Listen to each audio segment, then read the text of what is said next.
जय हिंद साथियों, आप सभी का स्वागत है डेली करंट अफेयर्स के इस सीरीज में। आज है 31 अक्टूबर 2025 और 31 अक्टूबर 2025 से संबंधित जितने भी महत्वपूर्ण करंट अफेयर्स बन सकते हैं सभी को हम लोग इस वीडियो में डिस्कशन करेंगे। इस वीडियो को शुरू से अंत तक जरूर देखिएगा, यह आपके आगामी सभी परीक्षाओं के लिए बहुत ही महत्वपूर्ण रहने वाला है। तो चलिए शुरू करते हैं आज के पहले प्रश्न से। पहला प्रश्न है, चीन ने भारत की किन परियोजनाओं को WTO के SCM समझौते का उल्लंघन बताया है? Which Indian scheme has China alleged to violating the WTO's SCM agreement? तो इसका सही आंसर हो जाएगा ऑप्शन बी। ऑप्शन बी अर्थात उत्पादन से संबंध प्रोत्साहन योजना, PLI स्कीम। और ये SCM क्या है? SCM समझौता क्या है WTO का? तो सबसे पहले इसका फुल फॉर्म देखें तो agreement on the subsidies and countervailing measures. और यदि इसे समझना है तो इसे देखेंगे कि WTO का क्या होता है। एक समझौता है SCM समझौता, यह सब्सिडी और प्रतिकारी उपायों का समझौता है, अर्थात सरकारी सब्सिडी के उपयोग को अनुशासित करने, अर्थात इतना भी सब्सिडी न दिया जाए कि उसकी लागत इतना कम हो जाए कि वह बाजार में इतनी कम कीमत पे बेचे कि दूसरे उत्पादक को से घाटा हो। यही है सरकारी सब्सिडी के उपयोग को अनुशासित करना। और सब्सिडी वाले आयात के कारण घरेलू उद्योग को होने वाले नुकसान को रोकने के लिए बनाए गए नियम का एक सेट है और इसी सेट को बोलते हैं WTO का SCM समझौता। चीन ने आरोप लगाया है कि भारत की 3 PLI योजना जो है, जिसमें ACC battery, advance automotive technology और EV विनिर्माण, ये तीनों के तीनों घरेलू उत्पादन के उपयोग को अनिवार्य बनाती है। ये बहुत इंपॉर्टेंट है, तो इसे ध्यान रखेंगे। किस योजना के बारे में एलिगेशन लगाया है? तो PLI स्कीम के बारे में लगाया है। देखते हैं अगला प्रश्न। अगला प्रश्न है, भारत की कुल स्थापित विद्युत क्षमता 500 गीगावाट के पार पहुंचने के साथ किस लक्ष्य को समय से पहले प्राप्त कर लिया है? Which target has India achieved ahead of schedule by the crossing 500 gigawatt of total installed power capacity? तो इसका सही आंसर हो जाएगा ऑप्शन इसका है बी। 2030 तक 50% गैर जीवाश्म ईंधन आधारित क्षमता, अर्थात 50% नॉन फॉसिल्स जो है कैपेसिटी बाय द 2030। तो इसका सही आंसर हो जाएगा ऑप्शन बी। ऑप्शन बी इसका सही आंसर है। देखते हैं इसके एक्सप्लेनेशन को। तो भारत COP26 में घोषित पंचामृत लक्ष्यों में से जो 2030 तक गैर जीवाश्म ईंधन स्रोतों से 50% विद्युत क्षमता प्राप्त करने का लक्ष्य रखा था, उसे 5 वर्ष पहले, 30 तक था, 5 वर्ष पहले अर्थात 2025 में से प्राप्त कर लिया है। और वर्तमान में भारत के कुल 500 गीगावाट क्षमता में से टोटल क्षमता कितना है भारत का? लगभग 500 गीगावाट का। और उसमें से 256 गीगावाट समथिंग 51% जो है गैर जीवाश्म ईंधन स्रोत से प्राप्त होता है। और यह उपलब्धि जो है भारत की नवीकरणीय ऊर्जा क्षेत्र में तीव्र प्रगति और सतत विकास के प्रति प्रतिबद्धता को दर्शाती है। तो ये सभी इंपॉर्टेंट हो जाता है। लक्ष्य लिया था 2030 तक 50% गैर जीवाश्म ईंधन का जनरेट करेंगे, लेकिन 5 वर्ष पूर्व 2025 में ही इस लक्ष्य को प्राप्त कर लिया है। तो ये बहुत ही महत्वपूर्ण उपलब्धि है भारत के लिए।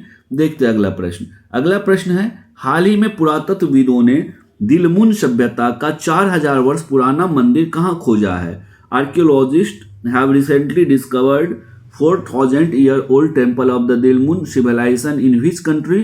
तो इसका सही आंसर देख सकते हैं आप। ये देख सकते हैं कौन सा कंट्री है? जी बिल्कुल, कुवैत।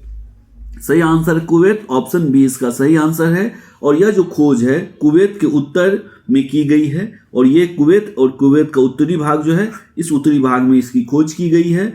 और दिलमुन सभ्यता जो है मेसोपोटामिया काल की प्राचीन सभ्यता थी। और यह खोज अरब इतिहास के अध्ययन में महत्वपूर्ण मानी जा रही है। और साथ ही देख लेते हैं कुवैत की राजधानी कुवैत सिटी है। ये रहा कुवैत सिटी। और कुवैत जो है, इसका यदि हम लोग ज्योग्राफिकल लोकेशन देखें तो पर्सियन गल्फ, जिसे हिंदी में बोलते हैं फारस की खाड़ी। हिंदी में क्या बोलते हैं? ध्यान रखेंगे, फारस की खाड़ी। फारस की खाड़ी के तट पे बसा हुआ है कुवैत। और साथ में आसपास का एरिया को देख ले तो ये रहा आपको कुवैत, इधर है ईरान, ये है इराक है, इधर ईरान है, इसके अलावा ये है सऊदी अरब, अर्थात इराक, ईरान और सऊदी अरब के बीच और फारस की खाड़ी के बीच में बसा हुआ जो कंट्री है, जो देश है, वो है कुवैत। तो ये बहुत ज्योग्राफिकल लोकेशन बहुत इंपॉर्टेंट हो जाता है। आपसे प्रश्न पूछा जा सकता है कि फारस की जो खाड़ी है ये इससे कौन कौन सा देश सटा हुआ है, तो आप ध्यान रखेंगे सऊदी अरब है, कुवैत है, ऊपर बढ़ेंगे ये इराक वाला एरिया हो गया, ईरान वाला एरिया हो गया, अर्थात इसके आसपास का सभी देश जो है फारस की खाड़ी से सटा हुआ है। ये इंपॉर्टेंट है। आगे बढ़े, अगला प्रश्न देखिए, चौथी SAAF चैंपियन 2025 में किस देश ने पहला स्थान हासिल किया है, अर्थात SAAF का फुल फॉर्म क्या है, तो दक्षिण एशियाई एथलेटिक्स चैंपियनशिप 2025 में किस देश ने पहला स्थान किया है, तो इसमें जो है किसने, तो इंडिया ने, भारत ने पहला स्थान हासिल किया है। इसका सही आंसर हो जाएगा भारत। और यह खेल जो है चौथी दक्षिण एशियाई एथलेटिक्स चैंपियनशिप 2025 का आयोजन 24 से 26 अक्टूबर 2025 को कहां पर, तो भारत के रांची शहर में बिरसा मुंडा फुटबॉल स्टेडियम में किया गया था। तो इसका सही आंसर है, पहला पोजीशन किसका हो गया, तो ये इंडिया का हो गया। ठीक है, फोर्थ सैफ जो है एथलेटिक चैंपियनशिप 2025 का आयोजन हुआ है, इसे ध्यान रखेंगे। अगला प्रश्न है, गुटनिरपेक्ष आंदोलन अर्थात नाम की 19वीं मिड टर्म मिनिस्ट्रियल बैठक कहाँ आयोजित की गई, where was the 19th mid term ministerial meeting of the NAM held, तो कहाँ हो गया, तो आप देख सकते हैं इमेज में, बिल्कुल युगांडा में। युगांडा में ये बैठक किया गया है नाम की, और यह बैठक युगांडा में आयोजित की गई है और भारत का प्रतिनिधित्व कीर्तिवर्धन सिंह ने किया है। और बैठक में वैश्विक शांति और सहयोग पर चर्चा हुई है। ध्यान रखेंगे, ये जो गुटनिरपेक्ष आंदोलन नाम है, इसका भारत संस्थापक सदस्य इस आंदोलन के जवाहरलाल नेहरू, मार्शल टीटो, नासिर इत्यादि के द्वारा यह आंदोलन चलाया गया था। जब शीत युद्ध काल में पूरी दुनिया दो ध्रुवों में बट गया था, एक अमेरिका की तरफ जो पूंजीवादी अर्थव्यवस्था था और एक साम्यवादी अर्थव्यवस्था रूस की तरफ था, और दोनों के बीच जब शीत युद्ध चल रहा था, उस दौर में कुछ ऐसे देश थे जो ना तो अमेरिका की तरफ था और ना ही न यूएसए की तरफ था और न यूएसएसआर की तरफ था, और बीच वाले जो जितने भी देश थे उन्होंने नाम की सदस्यता ली। नाम अर्थात गुटनिरपेक्ष, किसी भी गुट में शामिल न होना, निरपेक्ष रहना, यही गुटनिरपेक्ष आंदोलन। Where was the 19 metre ministerial meeting of the name held, तो नाम इसे पढ़ेंगे NAM नाम, तो ये है युगांडा। युगांडा आप देख सकते हैं ये मैप में, ये रहा युगांडा, और युगांडा किस महादेश में है, किस कंटिनेंट में है, तो अफ्रीका कंटिनेंट में है। और इसके बाउंड्री वाले एरिया को भी देखेंगे, इधर से तंजानिया है, केनिया, इथोपिया, इस साइड है इथोपिया, ये रहा बाउंड्री, इससे सटा हुआ नहीं है लेकिन आसपास का एरिया देख लेते हैं। यह है साउथ सूडान, यह है democratic Republic of the Congo. ये सभी इंपॉर्टेंट सिटी है, इसे ध्यान रखेंगे। देखते हैं अगला प्रश्न। अगला प्रश्न कहता है, साइबर क्राइम के खिलाफ संयुक्त राष्ट्र सम्मेलन कहाँ आयोजित किया गया, where was the united nation conference of the cyber crime held, तो ये देखिए ये है वियतनाम, तो यह वियतनाम में किया गया। वियतनाम की राजधानी का नाम है हनोई, आप देख सकते हैं ये रहा वियतनाम, और वियतनाम में ही वियतनाम की राजधानी हनोई में क्या किया गया है, तो United national conference of cyber crime held, यहाँ पे आयोजित किया गया था यूनाइटेड नेशन का जो कॉन्फ्रेंस है, किस चीज़ का, तो साइबर क्राइम का। कहाँ पे, तो वियतनाम में। और इसमें साइबर अपराध से निपटने के लिए वैश्विक रणनीति पर चर्चा हुई। भारत ने भी इसमें सक्रिय भागीदारी की। अब बात करें इमेज की, मैप की, तो मैप में आप देखेंगे ये रहा वियतनाम। आपसे पूछा जाएगा वियतनाम से कौन सा सी सटा हुआ है, तो साउथ चाइना सी, ध्यान रखेंगे। साउथ चाइना सी, ये रहा साउथ चाइना सी, ये सारा का सारा साउथ चाइना सी है। और इसी साउथ चाइना सी के चारों तरफ जो जो देश बसा है उसे हम एक बार देख ले। इधर से चाइना हो गया, चाइना के बाद आप देख सकते हैं ये वियतनाम है, इधर से लाओस है, लाओस के बाद ये रहा ये सारा का सारा लाओस है, ये कंबोडिया है, ये थाईलैंड है। ये सभी देश आसपास के रीजन में पड़ता है। इधर म्यांमार हो गया, म्यांमार के बगल में तो हम लोग जानते हैं। इधर से इंडिया हो गया, ये वाला इंडिया का पार्ट है, ये वाला पार्ट नॉर्थ ईस्ट का है, नॉर्थ ईस्ट का। चाइना हो गया, म्यांमार हो गया, थाईलैंड हो गया, लाओस हो गया, कंबोडिया, वियतनाम। अब देखिए ये रहा मलेशिया, ये थाईलैंड के नीचे वाला जो पार्ट है ये है मलेशिया का, और इसी पे एक कॉर्नर पे बहुत छोटा सा देश है जिसे सिंगापुर कहते हैं, ये सिंगापुर हो गया। इसके अलावा ये हो गया ब्रुनोई का, ये सारा का सारा छोटे छोटे द्वीप मिलके इंडोनेशिया, ये फिलीपींस, ये पापुआ न्यू गिनी और ये पैसिफिक ओशन। तो ये सभी कंट्री का लोकेशन याद रखेंगे। लोकेशन से रिलेट करके बहुत सारे प्रश्न पूछे जाते हैं जो आपको ध्यान रखना जरूरी है। खास करके पूछ देगा कि साउथ चाइना सी से सटे हुए कौन से देश है, या वियतनाम से लगे हुए कौन कौन से देश है, या पूछा जा सकता है जो इंडियन ओशन है, इंडियन ओशन से सटा हुआ देश कौन कौन सा है। तो ये सभी प्रश्न आपके लिए इंपॉर्टेंट हो जाता है।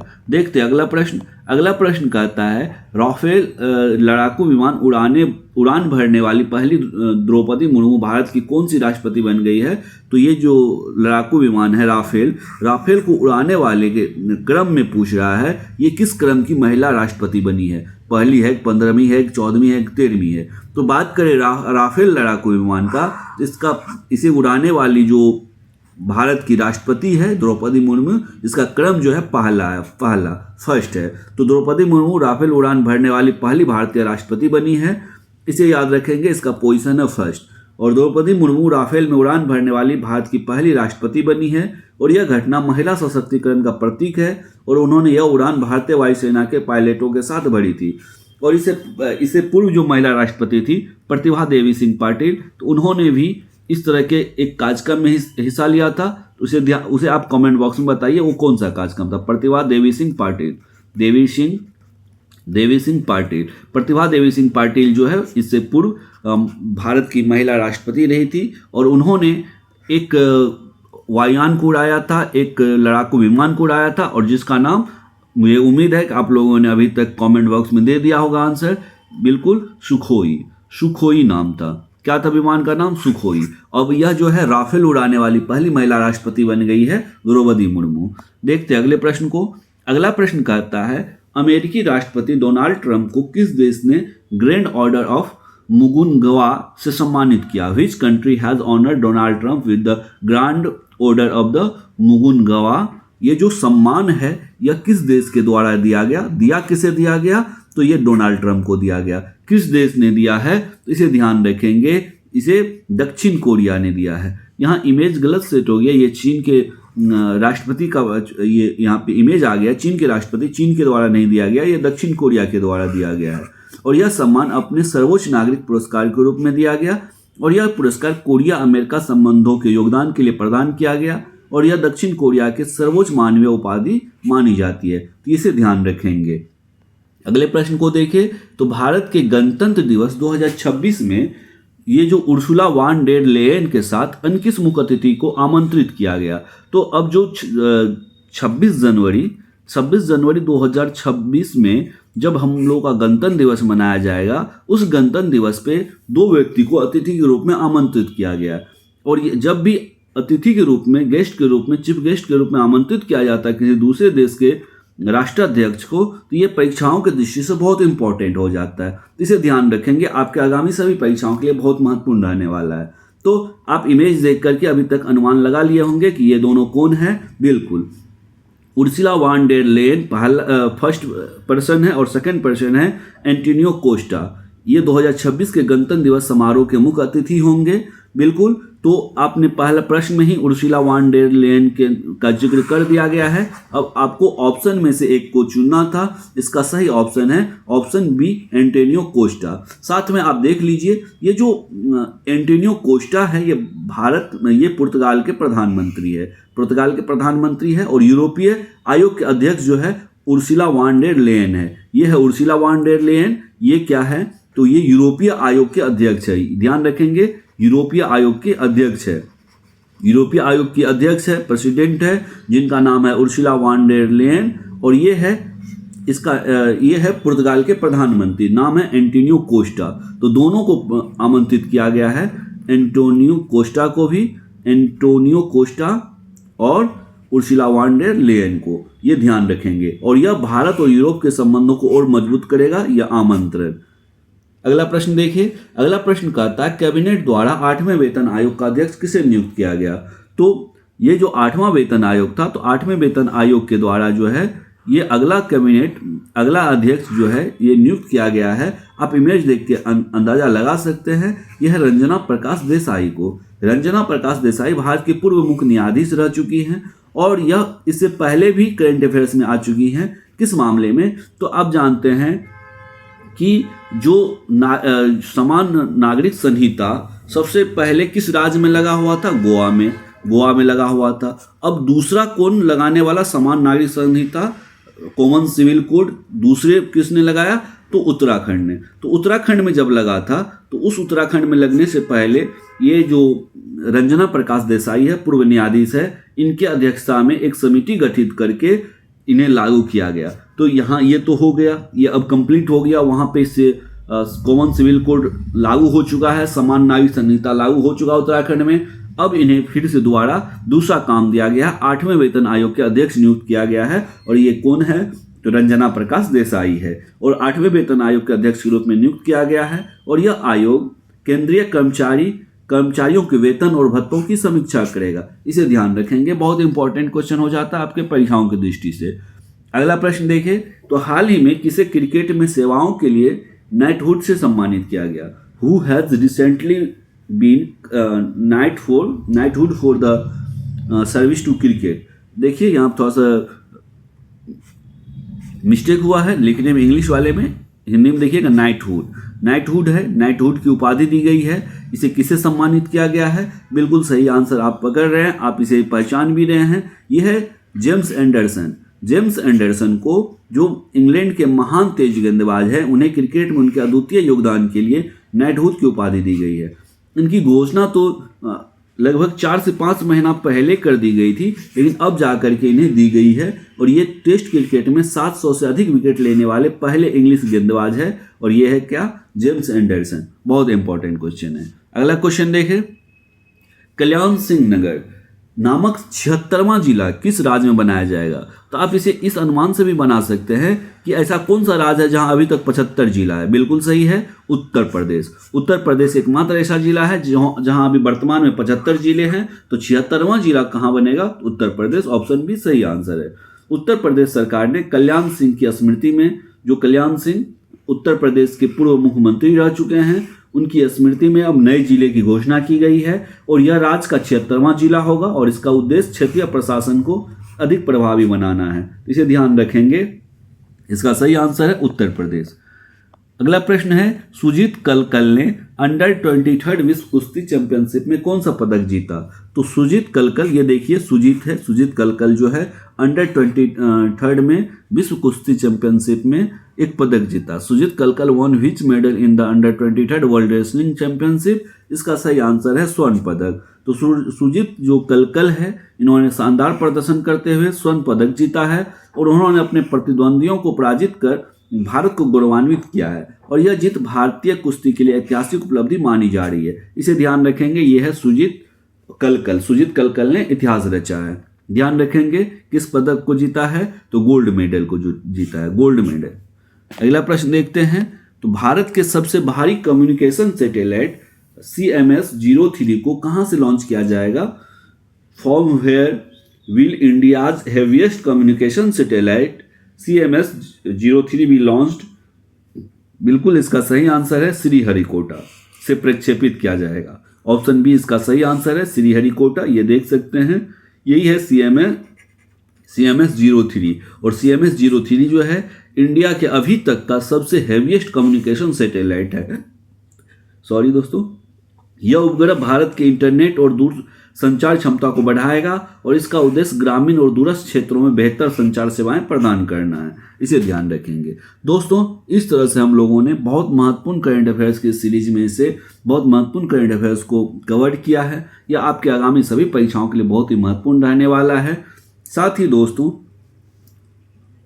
कल से आप लोगों के लिए लेके आ रहे हैं, कल है 1 नवंबर 2025 और 1 नवंबर 2025 रात के 8 बजे से आपको होमवर्क सीरीज चलेगा, होमवर्क सीरीज। और इस होमवर्क सीरीज में आपको सिलेबस पहले दे दिया जाएगा। उस सिलेबस से रिलेटेड जो है आपको रात में 8 से 9 PM रात में ये टाइमिंग होगा, आपसे टेस्ट लिया जाएगा। टेस्ट यूट्यूब चैनल पे, इसी यूट्यूब चैनल पे आपको ऑनलाइन, जिसको आप कह सकते हैं लाइव आकर के टेस्ट कंडक्ट कराया जाएगा। आप आंसर देंगे, आंसर बताया जाएगा, डिस्कशन किया जाएगा और आपका जो भी डाउट होगा उसे क्लियर किया जाएगा। आपको 3 सब्जेक्ट से 15 या 45 क्वेश्चन, एक सब्जेक्ट से 15 और 15 और ये आपको इन्फॉर्मेशन दे दिया जाएगा कि किस सब्जेक्ट से कितना क्वेश्चन होगा और कौन कौन सा क्वेश्चन होगा, किस टॉपिक से होगा। आप पढ़ के आएंगे, आपको बुक भी बता दिया जाएगा, उस बुक से पढ़ के आएंगे और उसी से रिलेटेड करके आपको टेस्ट लिया जाएगा। तो अभी के लिए इतना ही, मिलते हैं अगले वीडियो में। जय हिंद, धन्यवाद।